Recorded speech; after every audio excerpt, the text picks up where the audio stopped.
Hey, assalamu alaikum and a very good morning to all of you. My name is Mohammad Saifuddin and welcome back to my channel.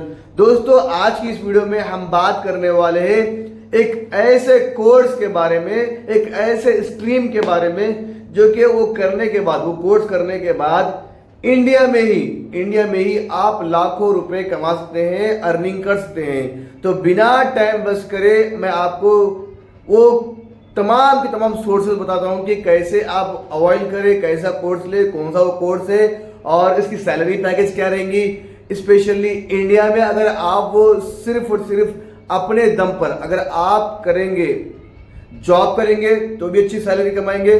अगर आप खुद own अगर वो office या फिर वो क्लिनिक डाल लेंगे तो आप कितना कमाएंगे। और आगे जाके अगर आपको जाना चाहेगा यूएसए, कनाडा, ऑस्ट्रेलिया, तो वहां पर कितनी अर्निंग आपकी होगी, इस विषय में इस चर्चा पर हम बात करने वाले हैं। तो स्पेशल रिक्वेस्ट ये है कि बिना स्किप करे एंड तक इस वीडियो को जरूर देखें। ये तो पार्ट 1 है और तरतीब बतरतीब हम इंशाल्लाह आपको पार्ट 2, पार्ट 3 का इस वीडियो के माध्यम से, इस चैनल के माध्यम से हम आपको देंगे इंशाल्लाह। तो ठीक है, देखिए दोस्तों, अब बहुत सारे स्टूडेंट्स नीट लिखने के बाद बहुत सारे स्टूडेंट्स को मार्क्स नहीं आए, वो डिप्रेशन के शिकार होकर वो अभी और एक बार नीट लिखना नहीं चाहते। Okay, it's okay, no problem.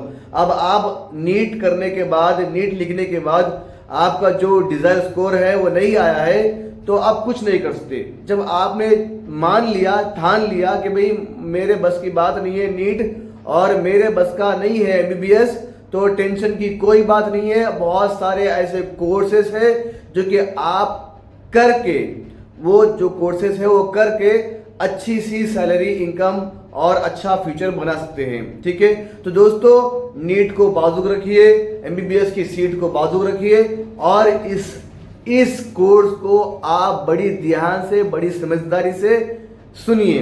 देखिए दोस्तों, रेडियोलॉजी का नाम आपने सुना होगा। रेडियोलॉजी एक अपने आप में एक ऐसा कोर्स है जिसको करने के बाद हर एक डॉक्टर, हर एक जो करने वाला, जो डायग्नोसिस करता है, सीटी स्कैन करता है और एक्सरे करता है और तरह तरह के इसमें अल्ट्रासाउंड है, तो बहुत सारे इसमें टाइप्स है, डिफरेंट टाइप्स है जो कि आप आगे जाके वो कर सकते हैं। ठीक है, अब स्पेशली डॉक्टर्स, जो लेडी डॉक्टर होती है, जो फीमेल महिला होती है, वो लोग अल्ट्रासाउंड की तरफ बहुत राग़िब होते हैं, वो जाते हैं क्योंकि वो आगे जाके इंशाल्लाह अच्छे एक अल्ट्रासाउंड डायग्नोसिस बनेंगे या फिर रेडियोलॉजी बनेंगे।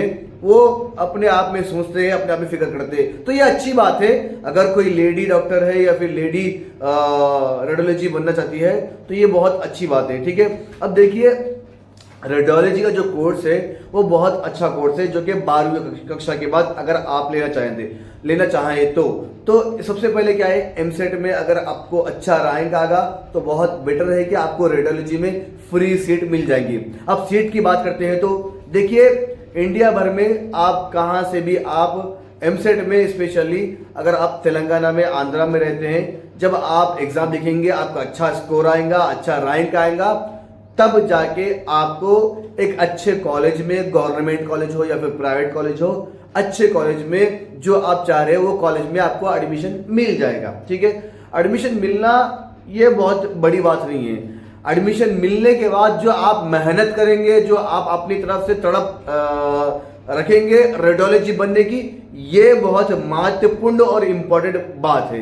तो लिहाजा क्या है, इस बात को बहुत याद रखें। एडमिशन तो बहुत सारे लोग ले लेते हैं, बहुत सारे स्टूडेंट्स ले लेते हैं, लेकिन जैसे उसको पढ़ना है, जैसे उसको समझना है, जैसे उसको सीखना है, वो नहीं सीखते, जिसकी वजह से आगे जाके और तरह तरह के कोर्स करना पड़ता है। कब? जब आप रेडियोलॉजी सीख जाएंगे, यानी रेडियोलॉजी का कोर्स कंप्लीट कर लेंगे, आपको A+ की डिग्री या फिर B ग्रेड की डिग्री तो आ जाएगी। A+ की डिग्री आपको आ जाएगी, लेकिन जब आप अच्छे से समझे नहीं है वो कोर्स को तो ये फायदा नहीं होगा डिग्री का।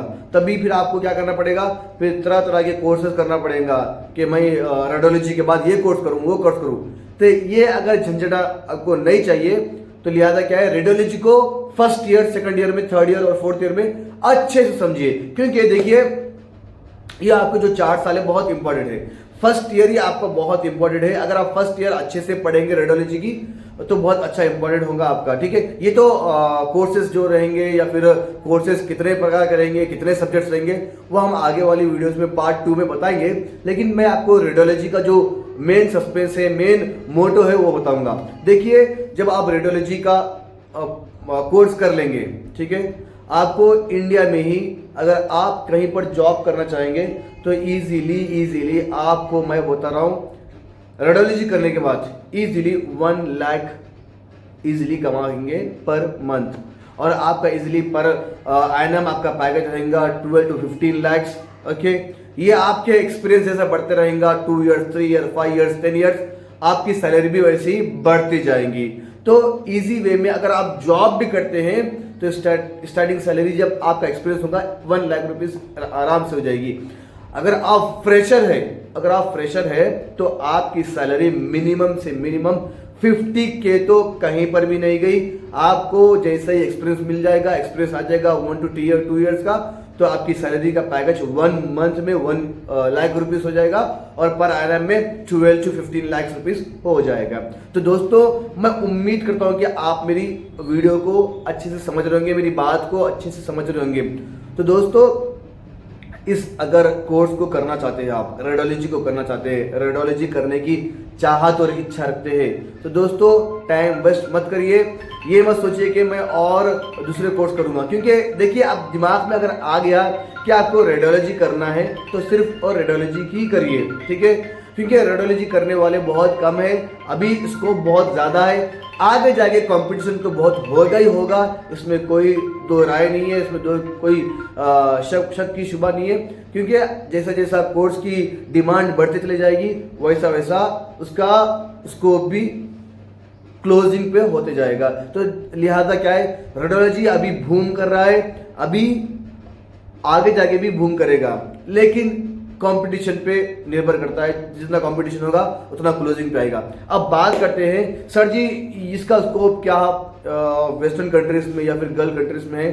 देखिए मैं समझता हूं कि इसका स्कोप बहुत है यूएसए, कनाडा, ऑस्ट्रेलिया और गल्फ कंट्रीज में भी, लेकिन आपको जब अपने भारत देश में, इंडिया में एक अच्छी सैलरी पैकेज मिल रही है, एक अच्छी सैलरी पैकेज मिल रही है, तो आप यूएसए, कनाडा, ऑस्ट्रेलिया क्यों जाएंगे?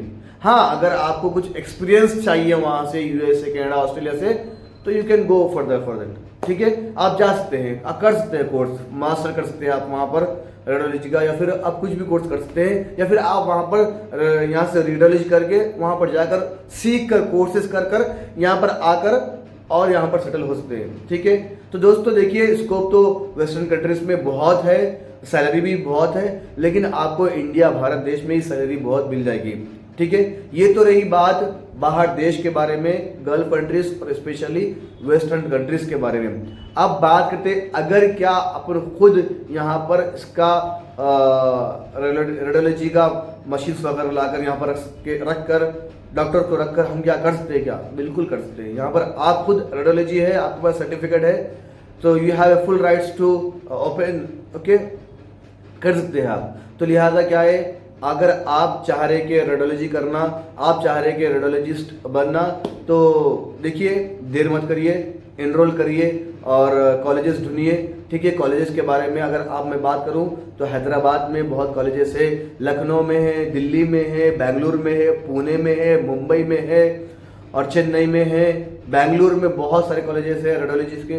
तो आप वो सारे कॉलेजेस में अगर जैसे आपका वहाँ पर एनरोल होता है, वहाँ पर आपका एडमिशन मिलता है, तो ये बहुत अच्छी बात होगी, ठीक है। आप और इसके बारे में रिसर्च करते रहिए, रेडियोलॉजी के बारे में। आप मेरे तो वीडियोस देखते हैं, और भी वीडियोस देखिए, फॉलो करिए, क्योंकि देखिए जितना आप नॉलेज गेन करेंगे उसके बारे में, उतना आपको नॉलेज होगा, ठीक है। जितना आप नॉलेज गेन करेंगे उतना नॉलेज आपको होगा। लिहाजा क्या है, इस बात को ख्याल रखें। मैं मिलता हूँ अगली वीडियो में पार्ट 2 को लेकर। तब तक के लिए stay blessed, stay happy and have a wonderful day.